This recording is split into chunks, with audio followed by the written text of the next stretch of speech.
బంగారు నగలు తాకట్టు పెట్టబోతున్నారా? వద్దు. తక్కువ డబ్బులు ఎక్కువ వడ్డీ ఎందుకు? సింపుల్గా శ్రీ స్టార్ గోల్డ్ కంపెనీకి రండి. German technology, purity check, best online రేట్లో అమ్మి 2 minutesలో క్యాష్ని ఇంటికి తీసుకువెళ్ళండి. ప్రశాంతంగా ఉండండి. Baahubali the eternal war. Jakkanna Baahubali తర్వాత RRR తీసినప్పటికీ, ఇప్పుడు మహేష్ బాబుతో ఇంకో మూవీ తీసినప్పటికీ ఆయనకు బాహుబలి మీద ఈ ప్రేమ అయితే చావట్లేదు. ఎందుకంటే ఆయన బాహుబలి ప్రాజెక్ట్ను ఎంతో ఇష్టంగా, ఎంతో కష్టపడి చాలా గ్రాండ్ ఊహించుకున్నాడు. ఆ సినిమా కూడా అతనికి అంతే పేరు తెచ్చింది. తెలుగు ప్రజలకు, ఇండియా మొత్తానికి, ప్రపంచానికి ఈ బాహుబలి అంటే మన తెలుగు ఫిల్మ్ ఇండస్ట్రీ గర్వించదగ్గ ఒక సినిమా అన్నట్లు ప్రపంచానికి అయితే ఎక్స్పోజ్ అయిపోయింది. జక్కన్న బాహుబలి తర్వాత ఎన్ని సినిమాలు తీసినప్పటికీ ఎందుకో జనాలు ఇంకా బాహుబలి మూవీనే ఇష్టపడుతున్నారు. బాహుబలికి ఉన్న ఫ్యాన్ బేస్ వేరే. అంతెందుకు ప్రభాస్ కెరీర్లో కూడా ఈ రోజు వరకు బాహుబలిని మించిన మూవీ రాలేదని అంటే చాలా మంది ఒప్పుకుంటారు. So Baahubali the eternal war ఈ టీజర్ అయితే విడుదలైంది. బాహుబలి ది ఎపిక్ అంటే ఫస్ట్ పార్ట్, సెకండ్ పార్ట్ కలిపేసి వాళ్ళు ఇంకో పార్ట్ లాగా థియేటర్లో విడుదల చేశారు కదా. ఆ మూవీ ఇంటర్వెల్ టైంలో బాహుబలి ఎటర్నల్ వార్ అనే టీజర్ అయితే వాళ్ళు విడుదల చేశారు. బాహుబలి ది ఎటర్నల్ వార్ ఇది యానిమేషన్లో తీసారు ఈ మూవీని. శివగామి కొడుకు బాహుబలి చనిపోయిన తర్వాత అతని ఆత్మ అయితే వేరే లోకానికి వెళ్ళిపోతుంది.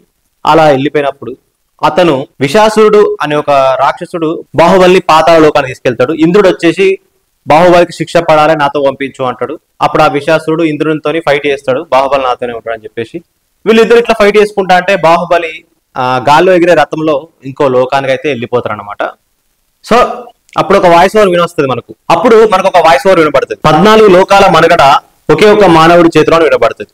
సో ఈ 14 లోకాల మనుగడకి బాహుబలి ఆత్మకు సంబంధం ఏంది అనేది మనం తెలుసుకోవాలి. ఈ టీజర్ లో మనకు అర్థమైన కథ అయితే ఇది. బాహుబలి కోసం ఇంద్రుడు లాంటోడు వచ్చి ఒక రాక్షసునితో ఫైట్ చేస్తాడు. మరి ఆ రేంజ్ లో అయితే తీసుకెళ్లేరు ఈ కథను. చూద్దాం మరి మూవీ ఎట్లుంటుందో. ఇది జస్ట్ టీజరే కదా.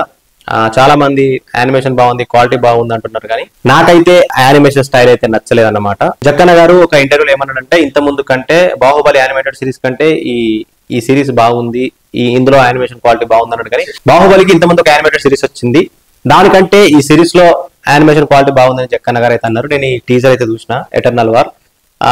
నాకేమంతా మంచిగా అనిపించలేదు యాక్చువల్ గా. అంటే నేను అనేది యానిమేషన్ క్వాలిటీ అన్నమాట. సో ఇది ఏదైనా బాహుబలి యూనివర్స్ నుంచి ఇంకా చాలా మూవీస్ పుట్టుకొస్తాయని జక్కన్న గారు అయితే ఒకసారి అన్నారు. ఒక పర్సన్ ఎవరో అప్పట్లో శివగామి చిన్నప్పటి నుంచి ఎలా తన యువరాణి ఎట్లా తయారైంది, బాహుబలి కంటే ముందు తన జీవితం ఎలా ఉండే అని ఒక అతను బుక్ అయితే రాసిండు ఆ మధ్యలో. సో ఈ లెక్కన హాలీవుడ్ మూవీస్ లో లాగా from the world of John Wick, from the world of Marvel అట్లనే ఇప్పుడు from the world of Baahubali అని చాలా మూవీస్ సిరీస్ వచ్చే ఛాన్స్ అయితే ఉంది.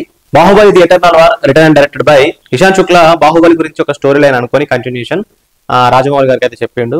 రాజమౌళి గారికి బాగా నచ్చింది. సో అప్పుడు రాజమౌళి ఈ ప్రాజెక్ట్ ను ఓకే అయితే అనుకున్నాడు అనమాట. సో మొత్తానికైతే బాహుబలి ద ఎటర్నల్ వార్ అని ఈ టీజర్ అయితే రావడం ఫ్యాన్స్ కి మంచి హైప్ అయితే ఇచ్చింది. ఎవరికి నచ్చినా నచ్చకపోయినా బాహుబలికి ఒక మంచి ఫ్యాన్ బేస్ అయితే ఉంది. కాకపోతే యానిమేషన్ క్వాలిటీ వీళ్ళు ఫుల్ మూవీలో డెవలప్ చేసుకుంటే బాగుంటుంది. ఈ వీడియో కనుక మీకు నచ్చినట్లయితే తప్పకుండా లైక్ చేయండి, కామెంట్ చేయండి, షేర్ చేయండి. మా R Telugu entertainment YouTube channel తప్పకుండా సబ్స్క్రైబ్ చేసుకోండి. Thanks for watching.